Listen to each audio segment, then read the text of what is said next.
kena rasa bangga, risau. Tuhan tahu aku semua luar dalam ni. Yang ke-8, yang boleh membantu kita untuk membuka pintu-pintu rezeki, iaitulah zikrullah. Berzikir, ingat orang yang Allah. zikir ingat ke Allah. Ala bi dzikrillah tatmainnul qulub. Zikir, Tuhan bagi ketenangan. Yang mana ketenangan inilah menjamin satu barakah dalam hidup. Apabila zikir kita ingat kepada Allah, Allah akan ingat kat kita. Allah ingat apa nak kita nak, Tuhan bagi. Macam Ustaz jaga tadi lah, istighfar. Tapi kita kata istighfar pun salah satu daripada jenis-jenis zikir. Ataupun kita baca la ilaha illallah, ataupun kita baca Allah, ataupun kita baca subhanallah alhamdulillah, Allahu akbar. Jadi kita ingat ke Allah. Maka Allah ni dia lebih mengingati. Dia yang mencipta kita. Dia kenal kita detail per person, setiap orang.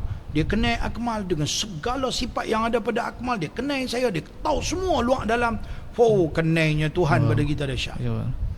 Yang kita kena perlu rasa, kena rasa bangga, risau. Tuhan tahu aku semua luar dalam ni. Saya kenal Akmal di luar macam ni lah. Tu pun mungkin lama tak jumpa, saya akan terlupa pada Akmal. Tetapi Tuhan kenal kita, tak pernah lupa pun. Maka jangan ingat Tuhan akan tinggalkan kita. Allah maha melihat, maha mengetahui. Ya, mengetahui dia tu adalah detail.